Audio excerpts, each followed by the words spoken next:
तो दोस्तों Indian railway का नया नियम यानी कि न्यू रूल के अकॉर्डिंग अगर आप अब काउंटर से जाकर के वेटिंग टिकट ले लेते हैं और अगर वह ट्रेन चार्ट बनने के बाद भी आपका काउंटर का वेटिंग टिकट कन्फर्म नहीं होता है, तब दोस्तों अब आप उस वेटिंग टिकट से यात्रा तो कर ही नहीं। तब दोस्तों इंडियन रेलवे के नया नियम के अनुसार आपको क्या करना चाहिए उस काउंटर का वेटिंग टिकट का, क्योंकि दोस्तों आप सभी लोग जानते हैं कि अभी इंडियन रेलवे की तरफ से न्यूज़ आप सभी लोग जान रहे हो कि बहुत ज़्यादा स्टेशनों पर यह लागू हो रहा है। हाँ दोस्तों, वो स्लीपर का वेटिंग टिकट से तो आप जनरल कोच में ट्रैवल कर सकते हैं, लेकिन क्या दोस्तों आपको ऐसा करना वाकई सही रहेगा या फिर नहीं सही रहेगा, या फिर दोस्तों मेरा ओपिनियन मानिएगा तो आप लोगों को अब क्या करना चाहिए। क्योंकि दोस्तों जब से इंडियन रेलवे का नया नियम आया है कि अगर आप काउंटर से जा करके चाहे तो वो स्लीपर क्लास का, सेकेंड एसी क्लास का या फिर थर्ड एसी क्लास का वेटिंग टिकट ले लेते हैं और अगर ट्रेन चार्ट बनने के बाद भी आपका वो वेटिंग टिकट कन्फर्म नहीं होता है तो अब आप उस ट्रेन में बिल्कुल भी यात्रा और रिजर्वेशन कोच में यात्रा नहीं करते। और अगर आप उस वेटिंग टिकट से यात्रा करना चाहते हैं तो आपको जनरल डब्बा में ट्रैवल करना होगा, क्योंकि दोस्तों वो टिकट काउंटर का वेटिंग टिकट अब रेलवे अमान्य कर दिया गया है।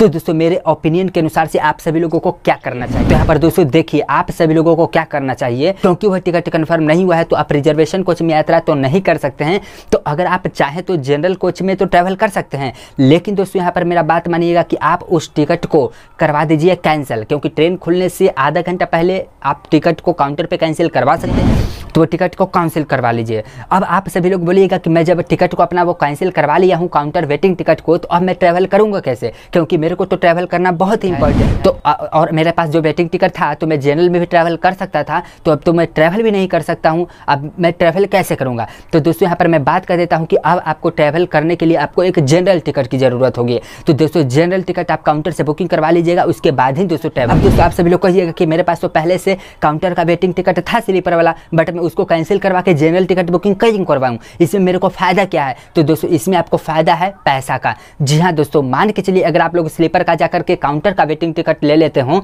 और अगर वो ट्रेन चार्ट बनने के बाद कंफर्म नहीं होता है तो वो तो स्लीपर कोच में यात्रा करने नहीं देगा टीटी, जनरल कोच में ट्रैवल कीजिएगा। तो दोस्तों जनरल कोच में ट्रैवल कीजिएगा कैची का मतलब कि टिकट लेकर के, स्लीपर का टिकट लेकर के। स्लीपर का वेटिंग टिकट लिए हैं तो थोड़े ना पैसा कम होगा, कंफर्म टिकट स्लीपर का लीजिए, चाहे आरएसी टिकट लीजिए, चाहे वेटिंग टिकट लीजिए, पैसा तो जितना कंफर्म वाला का लग रहा है स्लीपर का उतना ही आरएसी वाला को भी लगता है, उतना ही वेटिंग वाला को भी लगता है। तो दोस्तों अगर वेटिंग टिकट जब लेकर के जनरल में ट्रैवल करना ही है तो सिर्फ आप यहाँ पर स्लीपर टिकट बुकिंग करवाएं ही क्यों हो, आप यहाँ पर स्लीपर टिकट को अपना कैंसिल करवा लीजिए, क्योंकि दोस्तों जनरल टिकट का किराया बहुत कम होता है स्लीपर क्लास के कंपेरिजन में। तो दोस्तों अगर आप स्लीपर क्लास का टिकट कैंसिल करवा लीजिएगा तो कैंसिलेशन चार्जेस मात्र 60 रुपये ही कटेगा, बाकी सारा पैसा आपको रिफंड कर दिया जाएगा। उसके बाद दोस्तों जनरल टिकट बुकिंग करवा लीजिए, क्योंकि जब जनरल में ही ट्रैवल आपको करना है तो स्लीपर टिकट लेकर के आप जनरल में ट्रैवल क्यों करेगा, क्योंकि जब भी आप जनरल टिकट लीजिएगा तब तो स्लीपर कंपेरिजन के मुकाबले पैसा बहुत कम लगेगा जनरल टिकट का। हालांकि दोस्तों जनरल डब्बा में ट्रैवल करना उतना आसान नहीं होगा लॉन्ग डिस्टेंस के लिए, लेकिन दोस्तों फिर भी अगर आप लोग जनरल डब्बा में ट्रैवल करना चाहते हैं तो दोस्तों मैं यहाँ पर कहता हूँ कि स्लीपर टिकट लेकर के आप लोग जनरल में ट्रैवल मत कीजिएगा, यहाँ पर पैसा आपको ज़्यादा लग रहा है। आप लोग को जब भी ट्रैवल करना हो तो जनरल डब्बा में अगर ट्रैवल करना हो तो